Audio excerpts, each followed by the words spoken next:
Dad canceled my 18th birthday party as golden child brother wanted a weekend getaway.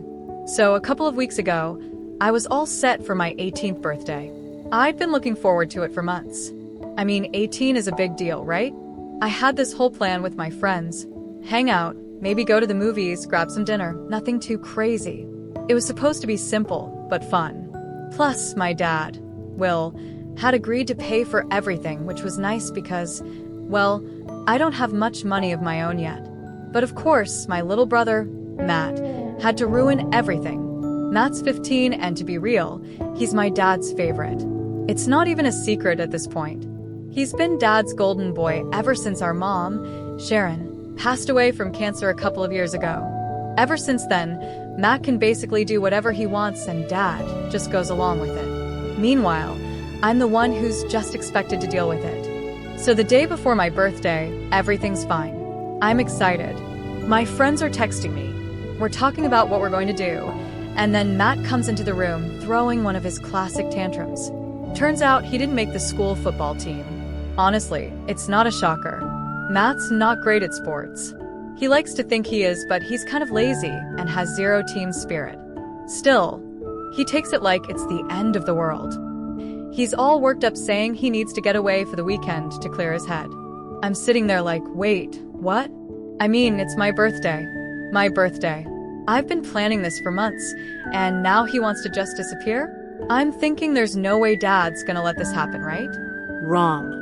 Dad, being Dad, listens to Matt whine for maybe 5 minutes before saying, sure, we can go up to the cabin. The cabin? God, I hate that place. It's this little thing my dad's friend owns way out in the woods, and every time Matt throws one of his fits, they head there to fish and chill. Matt loves fishing. Him and Dad both, actually, but I don't. I've never been a fan of the woods or anything outdoorsy, to be honest. I get why they go, but why did they have to pick this weekend? Of all weekends, it had to be the one when I turn 18. So I try to speak up. I'm like, wait, what about my birthday? We had plans.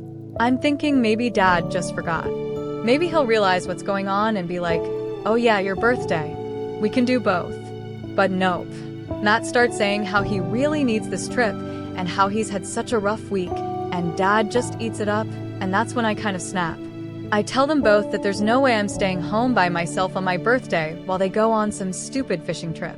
Like this happens all the time. Ever since Mom died, they've been running off to the cabin, leaving me at home to deal with everything by myself.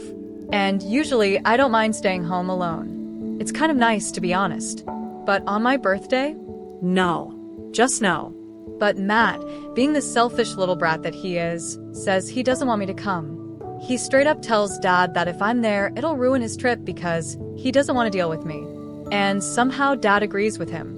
It's like I'm invisible to him, or something. He doesn't even bother to ask me if I want to come. He just takes Matt's side, and that's it.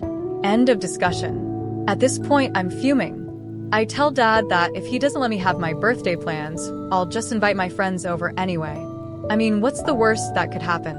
But Dad gives me this whole speech about how if I do that, he'll cut me off from my college fund. And I'm supposed to start college in a few months, so I can't risk that. It's not like I have any other way to pay for it. So I'm stuck. I have no choice but to cancel my birthday plans, and I end up spending the entire day alone while they drive off to the cabin. No party, no friends, just me and my phone. I mean, my friends texted me happy birthday and all, but it wasn't the same. I spent most of the day feeling sorry for myself, and honestly, I cried myself to sleep that night. I know it sounds dramatic, but it really sucked. I just wanted one day, my day, and Matt couldn't even let me have that. The worst part is, Dad didn't even seem to care. Before they left, he tried to make it better by saying we could celebrate when they got back. He was like, we'll have an even bigger party next weekend. I'll give you more money for it. But the thing is, I didn't want more money or a bigger party. I just wanted to spend my actual birthday with my friends, like a normal person. But of course, that was too much to ask. By the end of the day, I was just tired. Tired of always being the one left behind. Tired of Matt always getting his way. Tired of Dad acting like my feelings didn't matter.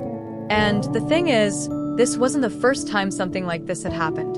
It's been going on ever since Mom passed. Whenever Matt wants something, he gets it. Whenever I need something, it's like, oh, you'll be fine. You're older, you can handle it. But being older doesn't mean I don't need anything. It doesn't mean I don't want to be treated like I matter. I get that Matt's younger, and he's more like Dad. He's into sports and fishing and all that. But that doesn't mean I'm just irrelevant.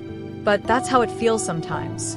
Like I'm just this extra person in their lives who they can forget about when it's convenient for them. And I know it sounds petty, but I couldn't help thinking about how different things were when Mom was still here.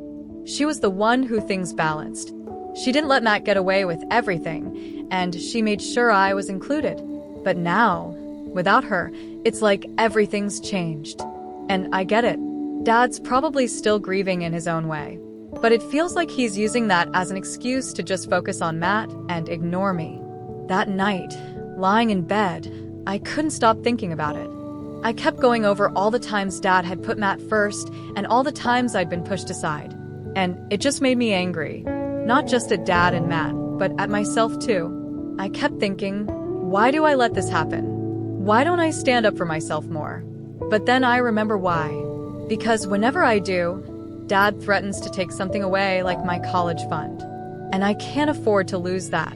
So yeah, that's how I ended up spending my 18th birthday.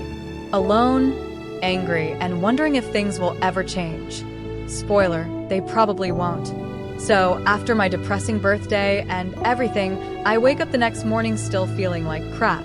You know, that kind of feeling where you just don't want to get out of bed because everything feels pointless? Yeah, that. But then, out of nowhere, the doorbell rings. And it's early.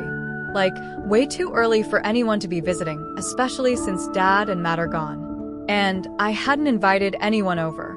I almost didn't answer it. I was still half asleep, and honestly, I didn't expect it to be anyone important. But the doorbell kept ringing like whoever was out there wasn't about to leave anytime soon. So, I drag myself out of bed, throw on some clothes, and shuffle downstairs, thinking it's probably just a delivery guy or something. But when I open the door, I'm completely shocked. It's my grandpa, Walt, sitting there in his wheelchair with his nurse next to him. I literally just stood there for a second, processing it. I hadn't seen Grandpa in a while, and he never just shows up without telling us first, especially not since the accident. For those who don't know, Grandpa's in a wheelchair because he lost both his legs in a car crash a couple of years ago, not long after Mom passed away. It's been tough on him, and we don't get to see him much anymore since he lives out of state. The last time I saw him was last Christmas, and even then it wasn't the same. He's been super quiet since Grandma passed, which honestly isn't surprising. He lost his wife and daughter within months of each other. It's like life just hit him with everything all at once. Anyway, I'm standing there, totally surprised. And the first thing that comes out of my mouth is, "Grandpa, what are you doing here?" Like, it's obvious I'm happy to see him, but I just didn't get it. He's not exactly in the best shape to be traveling. And it's a long trip from where he lives to here. But he just smiled, even though he looked tired, and said, "I couldn't miss my granddaughter's birthday, could I?" And that's when I just lost it. I started crying, like really crying right there at the door. I'm not even sure why it hit me so hard. Maybe it was the fact that Grandpa had come all the way here just for me, when Dad and Matt couldn't even be bothered to stay. Or maybe it was because it was the first time in a long time that I actually felt like someone cared about me. Like, really cared. I don't know, it was just overwhelming. Grandpa looked a little worried when I started crying, probably because he didn't expect that reaction. But he wheeled himself inside and told me to sit down. His nurse, who was super nice, by the way, helped him get settled. And then she quietly stepped out to give us some space. I sat down on the couch trying to pull myself together. And Grandpa was like, "Tell me what's going on." At first, I didn't want to. I mean, I've always been the type to keep stuff to myself, especially when it comes to family drama. But something about the way Grandpa asked made me feel like I could finally open up. So I told him everything about the canceled birthday, about how Dad and Matt treat me, about how things have been since Mom passed. I just laid it all out there. And you know what? Grandpa listened. He didn't interrupt. He didn't try to make excuses for Dad or Matt. He just let me talk. And when I was done, he didn't say anything for a minute. He just kind of sat there thinking. I could see he was upset though. He wasn't the type to get angry easily, but I could tell this was really bothering him. Finally, he looked at me and said, "You shouldn't have to put up with that." Simple as that. I don't know why, but hearing those words felt like a weight lifting off my shoulders. It's like I'd been telling myself for so long that this was just the way things were, that I had to deal with it. But hearing Grandpa say it, it made me realize that no, I didn't have to just accept it. Then Grandpa did something I didn't expect at all.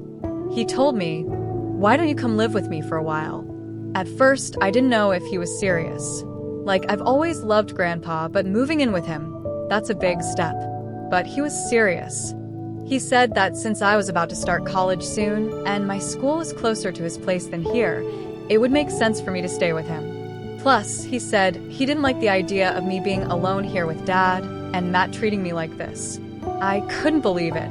I mean, yeah, I'd thought about leaving before, but I never actually had a real option, you know? And now here was Grandpa giving me the chance to get out. It felt like I could breathe for the first time in a long time. We talked about it for a while, and the more we talked, the more it made sense. I'd have more space to focus on school. I wouldn't have to deal with the constant favoritism. And most importantly, I'd be with someone who actually cared about me. So I agreed. I was going to move in with Grandpa. But here's the kicker. Wait, not supposed to use that word. Scratch that. He wasn't leaving until Dad got home. "I've got a few things to say to your father," he told me. And honestly, that made me kind of nervous. I've never seen Grandpa confront anyone before, especially not Dad. But I guess there's a first time for everything. That whole day, we just hung out. Grandpa asked me more about school, what my plans were for college, and stuff like that. It felt so normal. Like the kind of conversation I should have been having with Dad, but never did. I told him how I was nervous about starting college, but also excited to finally get away from home. He nodded like he totally understood. Then at one point, he looked at me and said, "You're going to be fine. You know that?" I didn't realize how much I needed to hear that until he said it. It wasn't the same empty reassurances I sometimes got from friends or teachers. It felt real, like Grandpa knew I could handle whatever was coming. By the time Dad and Matt got back from their trip, I was ready. I didn't know what was going to happen, but I knew one thing for sure. I wasn't staying here anymore. Grandpa was about to drop a bomb on Dad, and I was going to be free. So Dad and Matt finally came back from their little fishing trip the next morning. I was already awake because, well, I couldn't sleep much after everything that happened the day before. Grandpa was staying over for the night, and even though he was pretty chill, I could tell he was still pissed about everything I told him. He wasn't the type to lose his temper, but man, when he was mad, you could feel it in the air. I heard the car pull up, and immediately my stomach did that weird thing where it twists up in knots. I didn't know how Dad was going to react when he saw Grandpa sitting in the living room. I mean, they've always had a decent relationship, but this was different. Grandpa wasn't here for a casual visit. He was here to confront Dad. And I knew it wasn't going to be pretty. Matt was the first to walk through the door, all smug like usual, probably thinking nothing had changed. He didn't even notice Grandpa at first. He just tossed his bag on the floor and started heading up the stairs. But then he stopped mid-step when he saw Grandpa sitting there. His face kind of froze for a second, and you could tell he wasn't expecting this at all. "Grandpa, what are you doing here?" Matt asked, his voice dripping with confusion.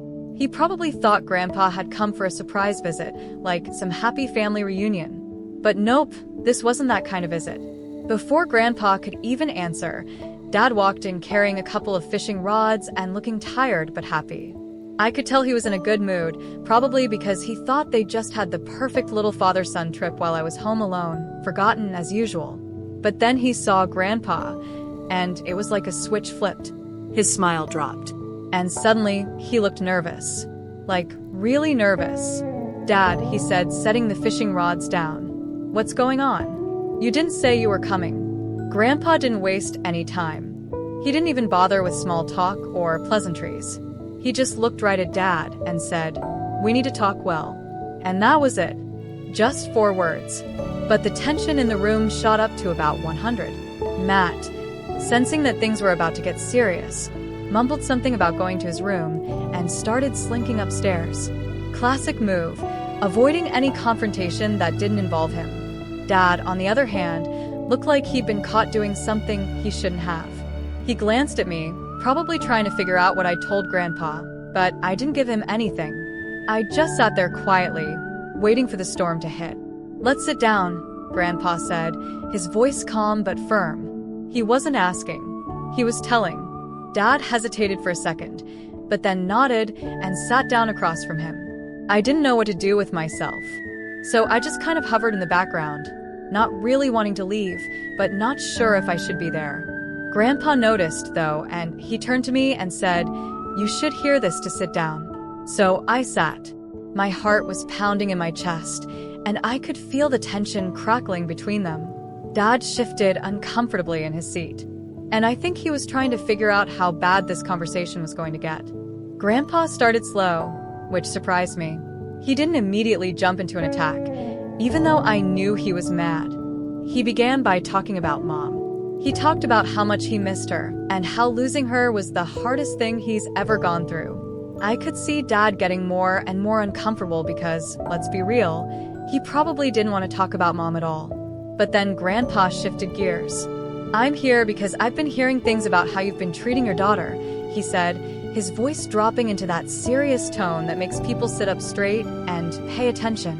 Dad didn't say anything at first. He just stared at Grandpa like he couldn't believe what he was hearing. After a long pause, he finally managed to stammer out, "What do you mean?" Grandpa didn't hold back after that. He laid everything out. The favoritism toward Matt, the constant neglect, how I'd been left alone on my birthday, all of it. Every word he said felt like a hammer coming down on Dad. And honestly, it was kind of satisfying to see someone finally call him out on all the crap he's pulled over the years. Dad tried to defend himself at first. He started with, "It's not like that, and she's old enough to handle things on her own." But Grandpa wasn't having any of it. Every excuse Dad made, Grandpa shot down. He wasn't yelling or anything, but he didn't need to. His words were cutting enough. Then Grandpa dropped the big one.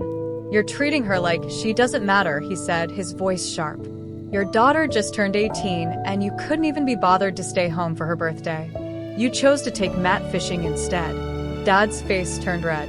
I could tell he was embarrassed, maybe even ashamed, but he still didn't apologize. Instead, he tried to shift the blame. "Matt's going through a lot right now," he said. "He needed this. It's been tough for him. Has it ever occurred to you that it's been tough for her too?" Grandpa shot back, pointing at me. "She lost her mother too, Will. But you're acting like she's fine just because she doesn't throw tantrums like Matt." That hit home. I could see it in Dad's eyes. He knew Grandpa was right. But instead of apologizing or admitting he was wrong, Dad just sat there, staring at the floor like a kid who'd been caught doing something bad. And then Grandpa said something that surprised both of us. "I'm taking her with me," he said. "She's going to live with me until she starts college. She doesn't need to stay in a house where she's not treated like family." Dad looked up, shocked. "You can't just take her," he said, his voice shaky. "This is her home." "No, it's not," Grandpa said, his voice cold. "Not anymore." I was sitting there, feeling a mix of emotions, relief, fear, excitement. It was all hitting me at once. I wanted to go with Grandpa. I wanted out of this house, away from the constant favoritism and neglect. But part of me was scared too. What if leaving just made things worse? What if Dad never wanted to see me again after this? But then Grandpa turned to me and said, "You deserve better than this. You're coming with me, and we'll figure the rest out." And that was it. Dad didn't fight anymore. He just sat there staring at the floor, not saying a word. I think he realized that he had no right to argue. I think deep down he knew he'd screwed up, but he was too stubborn to admit it. So I packed my things. Grandpa and I left the house that afternoon. And as we drove away, I looked back one last time. I didn't see Dad or Matt waving goodbye. They didn't even come to the door. For the first time in a long time, I felt like I was finally doing something for me. So, after that intense confrontation with Dad, I packed up my stuff and Grandpa, and I left the house. We didn't talk much on the drive. I think we were both processing what had just gone down. I mean, it wasn't every day that you basically just left your life behind. I kept thinking about how everything happened so fast. One minute, I was stuck in a house where I felt invisible, and the next I was driving away with my grandpa to start over. The ride was mostly quiet, except for Grandpa asking me a couple of times if I was okay. I told him I was, but honestly, I wasn't sure what to feel. It was weird. On one hand, I felt relief, like I didn't have to deal with Dad or Matt anymore, at least for a while. But on the other hand, I couldn't shake this feeling of guilt. Like maybe I just abandoned my family. It's strange how even when people treat you like crap, you still feel bad when you finally stand up for yourself. Anyway, we got to the hotel that night since Grandpa wanted to rest before we made the full trip back to his place. It wasn't anything fancy, just a basic hotel off the highway. Grandpa had already arranged for my stuff to be sent over, so we didn't have to lug around my bags or anything, which was nice. Once we got settled in the room, Grandpa ordered pizza, and we sat on the bed eating in silence for a while. I kept expecting him to bring up what had happened earlier, maybe ask me how I was feeling about the whole thing, but he didn't. He was just there, calm and quiet, which I guess was his way of letting me take it all in without pushing me. Eventually, after I finished my slice, I started talking. I don't even know why, it just kind of came out. I told him how weird it felt to leave, how part of me felt like I should have stayed, or at least tried to fix things with Dad. I mean, he's still my dad, right? Shouldn't I be trying to make it work? Grandpa just listened, nodding along while I rambled. After I finished, he leaned back in his chair and said something that stuck with me. It's okay to walk away from people who hurt you, even if they're family. He wasn't angry or anything, just matter of fact. Sometimes the people who are supposed to take care of you are the ones who do the most damage. You don't owe them anything if they can't even give you basic respect. That hit me hard. I hadn't thought about it like that before.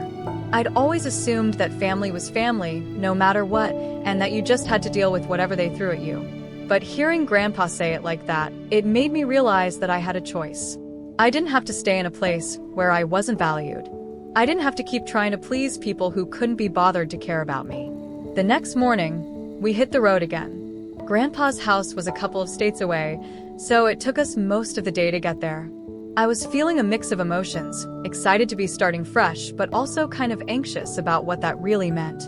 I hadn't spent much time at Grandpa's since the accident, and I didn't know what it'd be like living with him full-time. When we finally pulled up to his place, though, all that anxiety started to fade away. His house was cozy, not too big, not too small, just a nice homey place tucked away in a quiet neighborhood. The front yard was overgrown, and you could tell it hadn't been kept up with, but the house itself was still in good shape.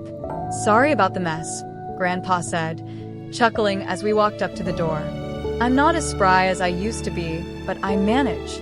Inside, it was like stepping back in time. The walls were lined with old family photos, some of them from when I was a kid, and the furniture was the same stuff I remembered from when I used to visit as a little girl.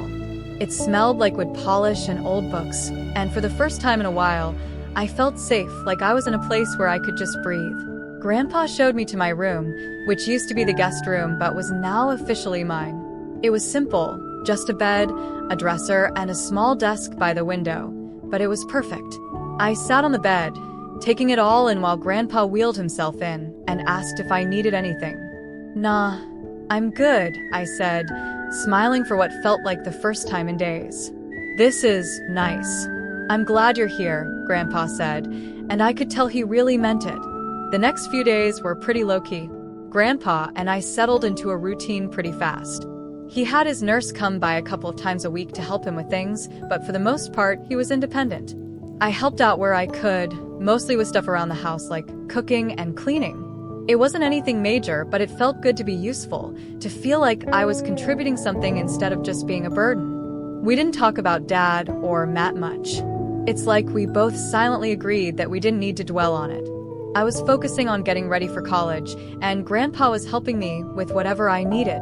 Buying supplies, figuring out what I needed to pack, all that stuff.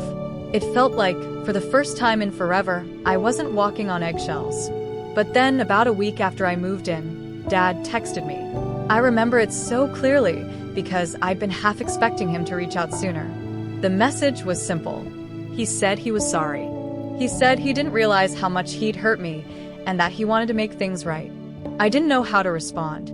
Part of me wanted to believe him, to think that this was a turning point and that we could fix things. But another part of me, the part that had been ignored and brushed aside for years, wasn't so sure. I mean, it's easy to say sorry after the fact, but words don't change what's already been done. I showed the message to Grandpa, hoping he'd have some advice. He read it, and then handed the phone back to me without saying much. After a while, he finally spoke up. "It's up to you if you want to forgive him," he said. "But just remember, an apology doesn't erase the past. It's what they do next that matters." And he was right. I didn't respond to Dad right away. I decided to take my time, to think things through before jumping into anything. After all, I was in a good place now, and I didn't want to mess that up by diving back into a situation that had hurt me for so long. College was starting soon, and I had a lot on my plate. I didn't need the extra drama. For now, I was focused on the future, on building a life that wasn't controlled by the people who couldn't see my worth. And for the first time in a long time, I felt like I was actually in control of my own story. So, it's been a few months since I moved in with Grandpa, and honestly, things have been going pretty well. I'm not going to lie. At first, I thought living with him would be weird, especially after everything that went down with Dad. But it hasn't been like that at all. It's been peaceful, I guess. I started college not long after I moved in, and it's been a whole new experience. I'd always dreamed about going to college, but I never really thought about what it'd feel like to actually be there, living away from home, figuring things out on my own. And now, here I am, doing it.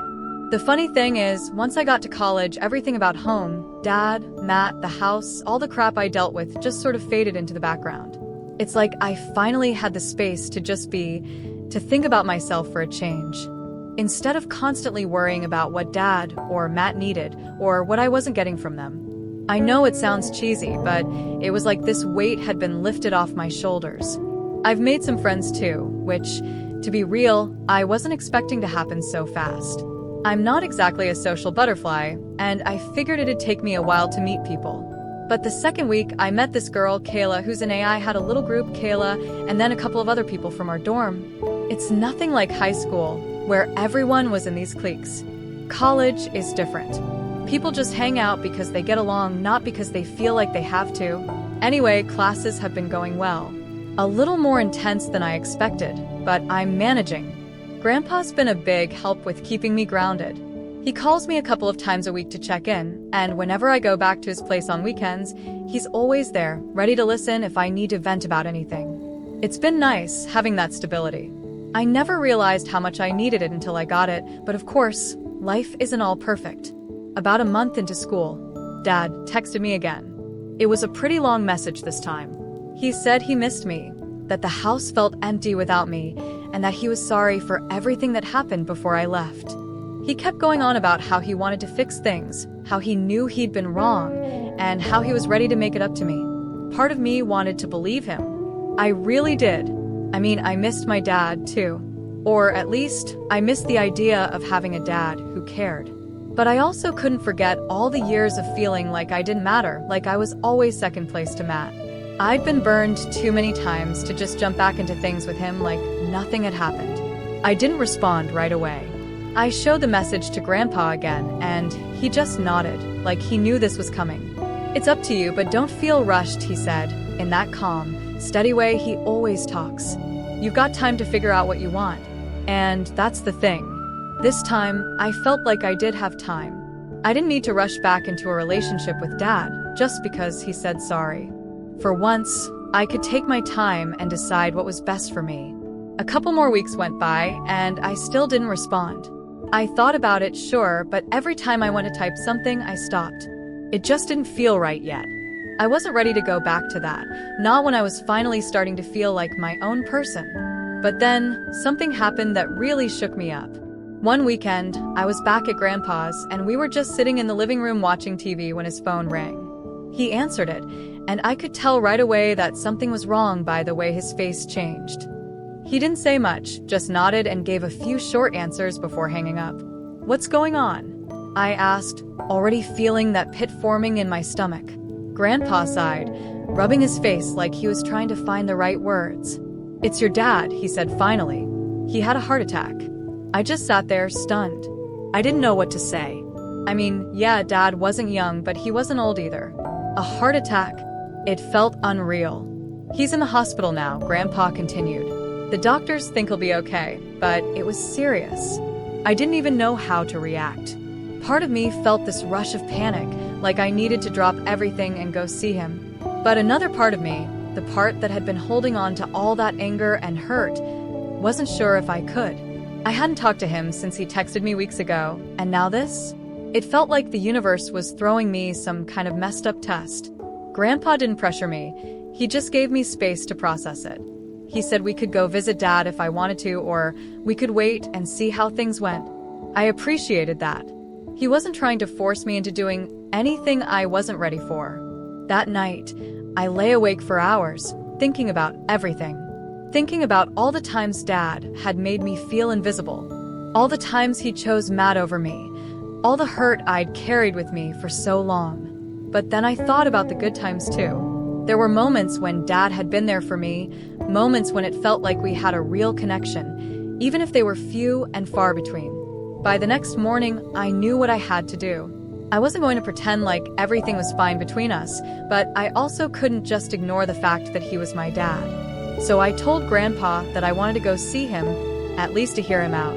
I wasn't making any promises, but I needed to see for myself what was going on. When we got to the hospital, it was weird seeing Dad like that. He looked tired, weak, vulnerable in a way I'd never seen him before.